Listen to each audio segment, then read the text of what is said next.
প্রিয় শিক্ষার্থী বন্ধুরা, আজকে আমরা গ্যাসের আচরণ নিয়ে কথা বলবো, ক্লাস 10-এর দ্বিতীয় অধ্যায়। তো প্রথমত নাম্বার বিবেচনটা দেখা যাক মাধ্যমিকে আমাদের কিভাবে আসবে। মাধ্যমিকে এখান থেকে আমাদের একটি মাত্র এমসিকিউ এমসিকিউ আসবে। আমাদের কটি? একটি মাত্র এমসিকিউ আসবে এখান থেকে, যার জন্য আমরা 1 নম্বর পাবো। এখান থেকে আমাদের ভেরি শর্ট কোয়েশ্চেন আসবে, VSAQ আসবে আমাদের মাত্র 2টি।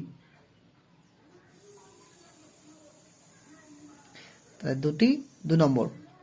এছাড়া শর্ট অ্যান্সার টাইপ কোশ্চেন আসবে আমাদের, যেটা আমাদের এটাও তোমার 2 নম্বরের যে প্রশ্নগুলো সেটা একটি আসবে, 2 নম্বরে একটি প্রশ্ন। তাহলে এখান থেকে আমরা 2।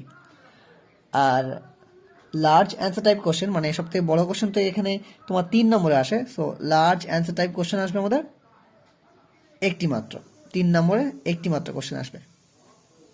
তাহলে টোটাল কত হলো? 3, 4, 5, 6, 7, 8। টোটাল এখান থেকে আমরা 8 নম্বর পাচ্ছি, রাইট? চলো এই 8 নম্বরের প্রস্তুতি নেওয়া যাক। এক একে স্টেপ বাই স্টেপ আমরা কিন্তু বুঝবো। তো এবার একে একে আমরা গ্যাসের চ্যাপ্টার আগে বাড়ি। তো গ্যাসের আচরণ জানতে গেলে আমাদের অবশ্যই গ্যাসের কিছু বৈশিষ্ট্য জানতে হবে, গ্যাসের আয়তন সম্বন্ধে আমাদের ধারণা রাখতে হবে, গ্যাসের চাপ সম্বন্ধে ধারণা রাখতে হবে, এবং এই চাপ এবং উষ্ণতা পরিবর্তনের সাথে আয়তন কিভাবে নির্ভরশীল সেটাও আমাদের কিন্তু জানতে হবে। আসলে গ্যাসীয় পদার্থের কোনো নির্দিষ্ট আকারও নেই, আয়তনও নেই, নির্দিষ্ট নেই। যে পাত্রে রাখা হয় গ্যাস সেই পাত্রেই আকার ধারণ করে এবং সেই পাত্রেরই আয়তন ধারণ করে। তরলের ক্ষেত্রে কিন্তু নির্দিষ্ট আকার ছিল না, যে পাত্রে রাখা হতো তরল সেই পাত্রে আকার ধারণ করতো। কিন্তু গ্যাসের ক্ষেত্রে কিন্তু আয়তন ছিল নির্দিষ্ট, আয়তন পরিবর্তন হতো না জলের মানে তরলের ক্ষেত্রে। কিন্তু গ্যাসের ক্ষেত্রে আয়তনটাও নির্দিষ্ট নয়, এটা আমাদের মাথায় রাখতে হবে, ঠিক আছে? তো গ্যাসের আয়তন কাকে বলে একটু দেখে নিই। এই গ্যাসের আয়তন মাপতে গেলে আমাদের চাপ এবং উষ্ণতাকে স্থির রাখতে হবে, তবেই কিন্তু আমরা একটা গ্যাসের নির্দিষ্ট আয়তন মাপতে পারবো। আগে আমি সংজ্ঞাটা লিখে নিই, তারপর আমি আর এক্সপ্লেন করব। আয়তন, নির্দিষ্ট চাপ ও উষ্ণতায় কোনো গ্যাস যতটা স্থান দখল করে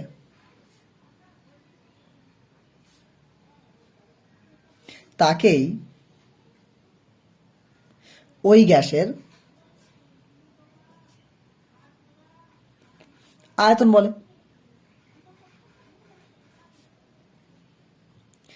দেখো, গ্যাসের অণুগুলো কিন্তু এদের মধ্যে আন্তর আণবিক আকর্ষণ বল খুব কম থাকে, তাই কিন্তু এরা একে অপর থেকে অনেক দূরে থাকে এবং এরা এলোমেলোভাবে এদিক সেদিক গতিশীল থাকে। তাই গ্যাসের নির্দিষ্ট আয়তন থাকে না। কিন্তু যখন আমরা চাপ আর উষ্ণতাকে একই করে দেবো, স্থির করে দেবো, তখন একটা আমরা নির্দিষ্ট আয়তন পেয়ে থাকি। আচ্ছা, গ্যাসের যে নির্দিষ্ট আয়তন নেই তার একটা এক্সাম্পল দিচ্ছি। ধরো তুমি তোমার ঘরের কোনায় একটা কোনায় ধূপকাঠি জ্বালিয়েছো, ধূপকাঠিতে কতটাই বা তোমার ধোঁয়া বার হয়, তাই না? কতটাই বা গ্যাস বার হয়, সেই গ্যাসটা কিন্তু সমস্ত ঘরের আয়তন জুড়ে ছড়িয়ে যায় ব্যাপন প্রক্রিয়ার মাধ্যমে, তাই না?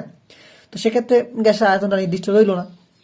যাই হোক, তো এই গ্যাসের আয়তনের এককগুলো আমরা জেনে নিই। একক, আসলে জল মাপ মানে তরল মাপার আয়তন এককগুলো যা হবে, তরলের আয়তন মাপার একক যা হবে, গ্যাসেরও সেম হবে। তো এসআই একক কি হবে? এসআই একক হলো মিটার কিউব। সিজিএস, সিজিএস একক হলো সেন্টিমিটার কিউব। বাংলা যদি আমরা বলি তাহলে এটাকে বলা হবে ঘন মিটার, আর এটাকে বলা হবে ঘন সেমি। আরও প্রচলিত অনেক একক আছে, যেমন বলতে পারি তোমার লিটারের সঙ্গে খুবই পরিচিত লিটার। লিটার এটা আর কিছুই না, জাস্ট ঘন ডেসিমিটারকে আমরা লিটার বলে থাকি, তাই না? 1 লিটার সমান 1 ঘন ডেসিলিটার।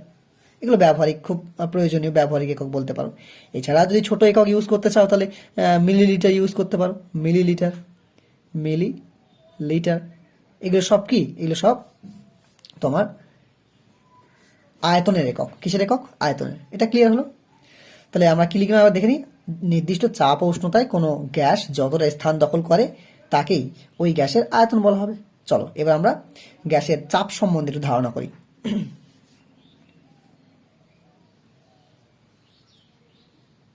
দেখো, গ্যাসের মানে কণাগুলো যেহেতু তাদের মধ্যে আন্তরাণবিক আকর্ষণ বল কম, তাই তাদের মধ্যে গতিশক্তি বেশি। আসলেই গ্যাসের কোনো একটা পাত্রের মধ্যে যদি আমরা গ্যাস রাখি, সেই গ্যাসের অণুগুলো অবিরাম গতিতে ছুটতে থাকে, আর এই গতির জন্য গ্যাসের একটা চাপ তৈরি হয়। যেমন তুমি তোমার গালটাকে ফোলাও বাতাস দিয়ে, দেখবে তোমার চাবালিতে একটা তুমি চাপ অনুভব করছো, তার জন্য দায়ী কিন্তু গ্যাসের এই ভিতরে যে অণুগুলো থাকে তাদের মধ্যে অবিরাম গতির জন্য, মানে গতিশক্তির জন্য। তো গ্যাসের চাপের সঙ্গে আমরা এভাবে দেব,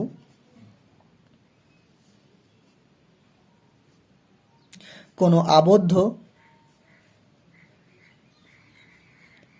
পাত্রের দেয়ালে একক ক্ষেত্রফল যুক্ত অঞ্চলে গ্যাস লম্বভাবে যে বল প্রয়োগ করে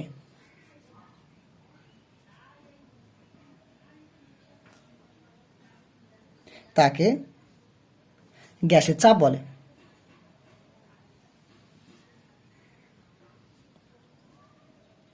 ব্যাপারটা কেমন? আচ্ছা, এই সংজ্ঞার মধ্যে কয়েকটা শব্দ তোমাদের একটু সমস্যা আছে। আবদ্ধ পাত্র মানে বদ্ধ পাত্র, মানে যার ঢাকনা দেওয়া আছে। এমন একটা পাত্রের দেয়াল বলতে ওই পাত্রটি চারিদিকে যে উপর নিচে সাইডে যে দেয়ালগুলো আছে বা যে ঢাকনা, মানে কি বলবো, গাত্র আছে, গা আছে, সেটাকে আমরা দেয়াল বলছি। সেই দেয়ালে একক ক্ষেত্রফলযুক্ত অঞ্চলে আমরা চাপটা মেপে থাকি। একক ক্ষেত্রফলযুক্ত অঞ্চল বলতে 1 সেন্টিমিটার বাই 1 সেন্টিমিটার এরিয়া, এই এরিয়াকে আমরা বলবো একক ক্ষেত্রফল। ঠিক আছে, যদি আমরা সিজিএস পদ্ধতিতে একক ক্ষেত্রফল বলতে চাই, তাহলে 1 সেন্টিমিটার বাই 1 সেন্টিমিটার জায়গাকে আমরা বলি একক ক্ষেত্রফল। আর যদি এসআইতে বলি, তাহলে 1 মিটার বাই 1 মিটার জায়গাকে আমরা বলবো একক ক্ষেত্রফল। যাই হোক, এই একক ক্ষেত্রফল যুক্ত এরিয়াতে বায়ু বলছি, গ্যাস লম্বালম্বি যে বল প্রয়োগ করবে ওটাকে বলা হবে গ্যাসের চাপ। তো গ্যাসের চাপের একক কি হতে পারে দেখি একটু আমরা।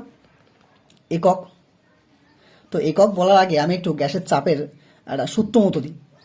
গ্যাসের চাপ সমান বল বাই ক্ষেত্রফল, এটা লিখে রাখো, বল বাই ক্ষেত্রফল। তোমরা নিশ্চয়ই জানো, যেটা একক হয় সেটাকে নিচে রাখতে হয়, যেহেতু একক ক্ষেত্রফলে প্রযুক্ত বলকে চাপ বলে, তাই ক্ষেত্রফল নিচে বল ওপরে। তাহলে এখান থেকে কিন্তু আমরা একক বার করে নিতে পারবো। ঠিক আছে, তোমাদের কি মনে আছে বলের এসআই একক কি? যদি আমরা চাপের এসআই একক বার করতে চাই, তাহলে আমাদের চাপের একক বার করতে চাই, তাহলে আমাদের নিশ্চয়ই বলের একক লিখতে হবে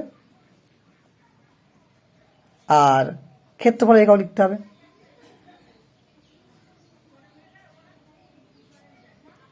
তো আমাকে বলো দেখি, এসআইতে বলের একক কি? অনেকে হয়তো মনে করতে পেরেছো, নিউটন। এসআই একক কি? নিউটন, যেটাকে আমরা ক্যাপিটাল এন দিয়ে লিখি, তাই না? আর ক্ষেত্রফলের একক কি হবে? এসআইতে মিটার স্কোয়ার হবে। কি হবে? বর্গ মিটার বা মিটার স্কোয়ার দিচ্ছে, মিটার স্কোয়ার, যেটাকে আমরা এম স্কোয়ার বলি। তাহলে আলটিমেটলি চাপ একক কি দাঁড়ালো? এটাকে লিখি আমরা নিউটন পার মিটার স্কোয়ার দাঁড়ালো। ঠিক আছে, মনে রাখবে। একইভাবে যদি আমরা সিজিএস পদ্ধতিতে চাপের একক বার করতে চাই, তাহলে একইভাবে প্রথমে আমরা বলের এককটা লিখব। সিজিএস পদ্ধতিতে বলের একক ডাইন, DYN ডাইন, আর ক্ষেত্রফলের একক কি হবে? Centimetre square. সো চাপের এসআই একক হলো নিউটন পার মিটার স্কোয়ার, যেটাকে অনেক সময় পাস্কেল বলা হয়। কি বলা হয়? পাস্কাল।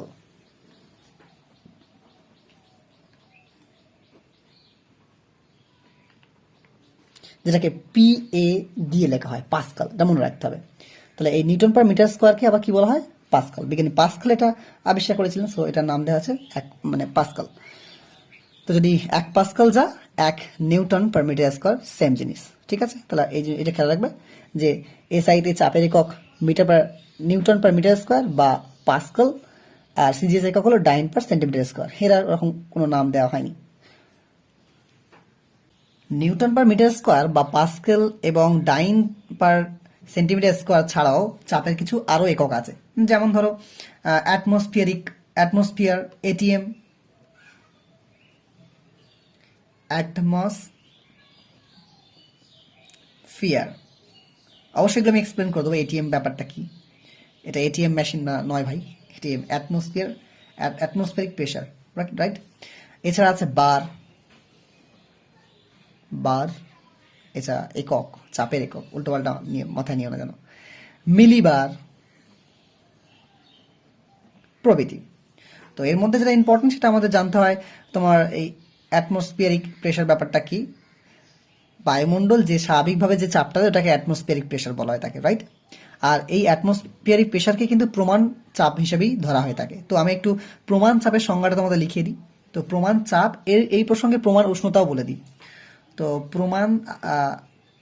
প্রমাণ উষ্ণতা ব্যাপারটা জানতে হবে। প্রমাণ বলতে যেটাকে স্ট্যান্ডার্ড ধরা হয়, এটাকে নিয়ে কাজ করা হয়, যেটা সহজলভ্য আর কি। সহজলভ্য চাপ এবং সহজলভ্য উষ্ণতাকেই প্রমাণ ধরা, কী সব লিখছি ওটা, ও চাপ সম্বন্ধে জানবো একটু আমরা। তো 0°C বা যদি আমরা কেলভিন স্কেলে মাপি তাহলে 273 কেলভিন এই উষ্ণতাকে বলা হয় প্রমাণ উষ্ণতা। ঠিক আছে, এটাকে ধরে নিয়ে আমরা বিভিন্ন উষ্ণতা মেপে থাকি আর কি। তো প্রমাণ চাপের সংজ্ঞা দিতে গেলে আমাদের এগুলো লাগবে আর কি, তাই আমি বললাম। তো প্রমাণ চাপের সংজ্ঞাটা কি? চাপের সংজ্ঞা, প্রমাণ চাপ লিখে নাও তোমরা একটু। 0°C উষ্ণতায়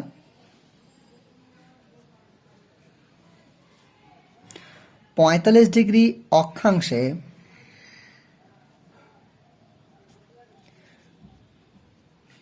গড় সমুদ্র পৃষ্ঠে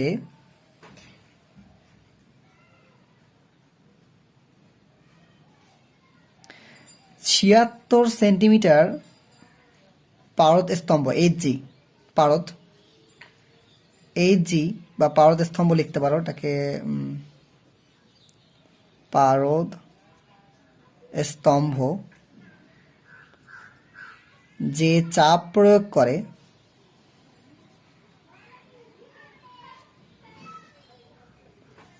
তাকে প্রমাণ চাপ বা 1 ATM বলা হয়। ঠিক আছে, এটা মনে রাখবে। আচ্ছা, কয়েকটা জিনিস একটু কনফিউশন দূর করি। 0°C মানে বুঝতেই পারছো, বোঝার কিছু নেই। 45° অক্ষাংশ, পৃথিবীর অক্ষাংশ এরকম আছে নিরক্ষরেখা, তারপরে উপর দিকে গেলে 1-2 করে ডিগ্রি বাড়ে। তো সেই 45° অক্ষাংশ গিয়ে আমরা এই প্রমাণ চাপটাকে মেপে থাকি। যাই হোক, 76 সেমি পারদ স্তম্ভ বলতে পারদকে যদি আমরা একটা 76 সেন্টিমিটার লম্বা এরকম একটা পাইপের মধ্যে ভরে দিই তাহলে যে স্তম্ভ তৈরি হয় ওটাকে বলা হয় পারদ স্তম্ভ। তো এই পারদ স্তম্ভ যে চাপটা দেবে, নিশ্চয়ই একটা ওয়েট থাকবে, সেই ওয়েটের জন্য একটা চাপ দেবে, সেই যে চাপটা, ওই চাপটাই কিন্তু প্রমাণ চাপ হিসেবে ধরা হয়, যেটাকে 1 ATM বলা হয়।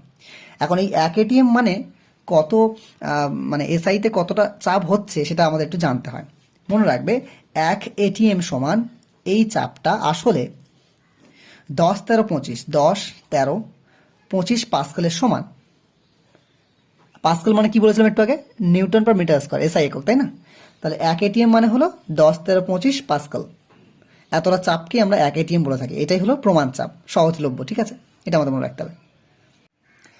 এবারে আমরা আরেকটা বিষয় মাথার মধ্যে ভালো করে গেঁথে নিই, সেটা হলো এই গ্যাসের আয়তন এটা কিভাবে চাপ ও উষ্ণতার সঙ্গে নির্ভরশীল। উষ্ণতা ভালো করে বুঝবে।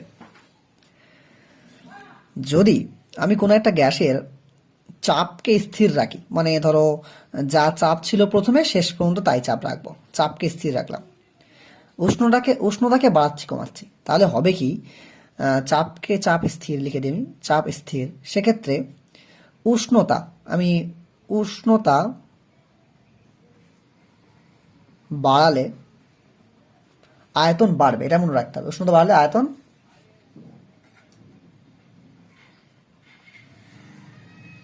বাড়বে। একইভাবে উষ্ণতা কমালে আয়তন কমবে।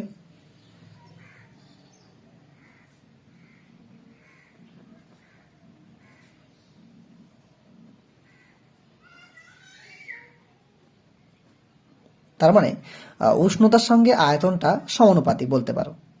উষ্ণতা যদি টি দিয়ে লিখি তাহলে আয়তনটা ভি দিয়ে লিখি, তাহলে উষ্ণতা বাড়লে আয়তন বাড়ছে, উষ্ণতা কমালে আয়তন কমছে।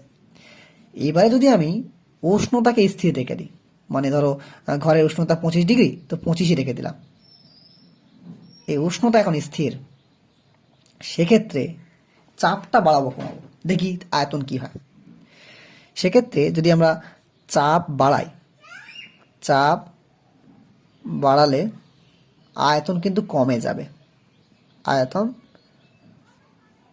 কমে যাবে বা কমবে। তোমরা একটা ইঞ্জেকশনের সিরিঞ্জ নিয়ে এটা পরীক্ষাটা করতে পারো।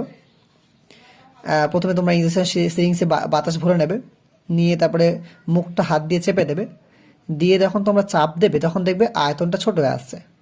যেহেতু তুমি সিরিঞ্জের মুখটা ধরে আছো তাই বাতাস কিন্তু বার হয়ে গেল না, তুমি চাপ দিচ্ছ বলেই কিন্তু বাতাসের আয়তনটা ছোট হয়ে যাচ্ছে। আবার যখন চাপ ছেড়ে দেবে তখন আবার দেখবে সিরিঞ্জের পিস্টনটা পিছন দিকে চলে আসবে আর আয়তনটা বেড়ে যাবে। যাই হোক, চাপ কমালে আয়তন বাড়বে।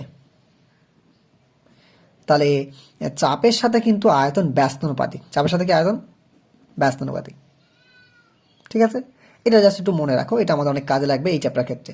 তাহলে একবার বুঝে নাও, যখন আমি চাপকে স্থির রেখে দেবো তখন যদি উষ্ণতা বাড়ালে আয়তন বাড়বে, উষ্ণতা কমালে আয়তন কমবে, সমানুপাতিক সম্পর্ক। উষ্ণতা স্থির রেখে চাপ বাড়ালে আয়তন কমে যাবে আর চাপ কমালে আয়তন বেড়ে যাবে। তোমরা ইঞ্জেকশনের সিরিঞ্জ দিয়ে ব্যাপারটা মনে রাখতে পারো যে যখন আমরা পিস্টনে প্রচুর চাপ দিই, এই ধরো হাত এখানে তুমি আঙুল দিয়ে ধরে আছো, তাহলে এখানে তোমার বাতাস বার হচ্ছে না। যখন পিস্টনে তুমি চাপ দিচ্ছ প্রচণ্ড জোরে তখন তোমার এই এই পুরো যে বাতাসটা ছিল সেটা সংকুচিত হয়ে এইটুকু জায়গার মধ্যে সীমাবদ্ধ হয়ে গেল, তাহলে আয়তনটা কমে গেল না। আর যখন তুমি চাপ ছেড়ে দেবে তখন আবার সিরিঞ্জটা আগের জায়গায় চলে আসবে, অনেকটা এরকম হয়ে যাবে, পিস্টনটা এই চলে আসবে, আয়তনটা বেড়ে যাবে। তাহলে কোনো বাতাস কিন্তু বাইরে বাড়াচ্ছে না, কারণ তুমি হাত দিয়ে আছো। ওই একই পরিমাণ বাতাস চাপ দিলে আয়তন কমে যাচ্ছে, চাপ ছেড়ে দিলে আয়তন বেড়ে যাচ্ছে। এর থেকে মনে রাখতে পারো তোমরা এটা। আমরা গ্যাসের চাপ সম্বন্ধে জানলাম এবং তার একক সম্বন্ধে জানলাম। এবারে গ্যাসের চাপটা কিভাবে মাপবো সেটা আমরা দেখি একটু। তো সাধারণত আবদ্ধ পাত্রের মধ্যে থাকা গ্যাস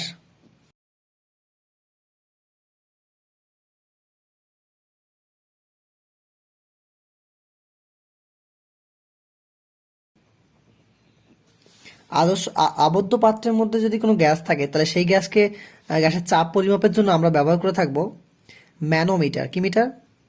ম্যানোমিটার। এবং বায়ুমণ্ডলের চাপ মাপি কি দিয়ে? ব্যারোমিটার দিয়ে।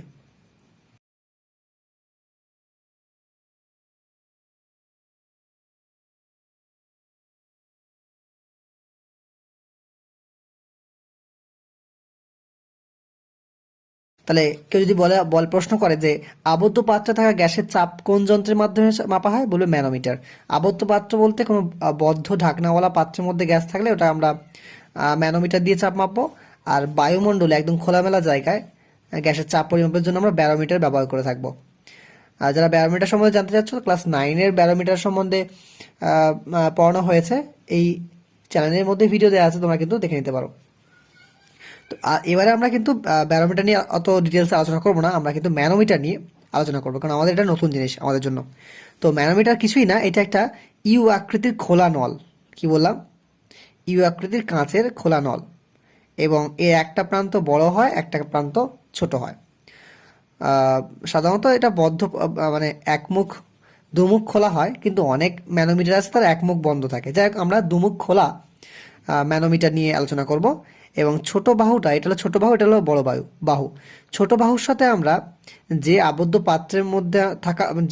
পাত্রে আমরা গ্যাসের চাপ মাপতে যাচ্ছি, সেই আবদ্ধ পাত্রের মুখটা আমরা ছোট বাহুর সঙ্গে জয়েন করে দেবো, আর একটা দিক খোলা রাখবো এইভাবে।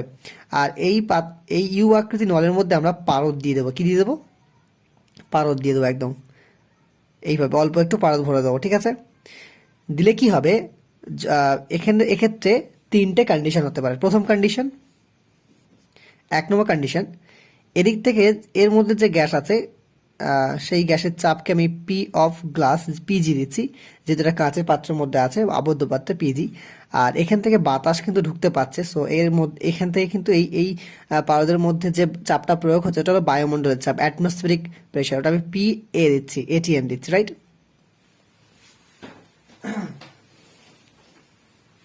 যখন এই বায়ুমণ্ডলের চাপের সঙ্গে এই ভিতরে গ্যাসের চাপ সমান হবে তখন পারদ স্তম্ভ দুটি সমতলে থাকবে। দেখো, দুটো লেভেল সেম, রাইট? তাহলে যদি পিজি ইকুয়াল পি এটিএম হয়, আবদ্ধ পাত্রের গ্যাসের চাপ যদি তোমার বায়ুমণ্ডলের সাথে সমান হয় তাহলে কি হবে, পারদস্তম্ভ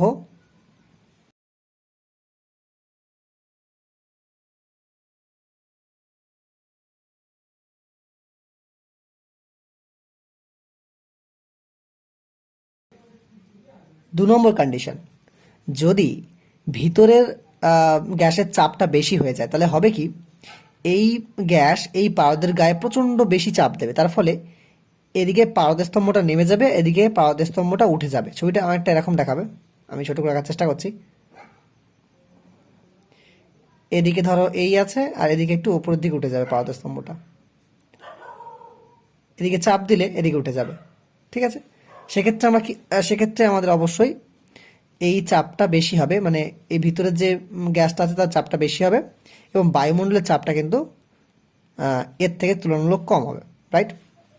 তখন দেখতে পাবো আমরা দীর্ঘ বাহু স্তম্ভটা অনেক উপরে উঠে গিয়েছে আর ক্ষুদ্র বাহুর তোমার পারদটা নিচে দিয়ে নেমে গেছে।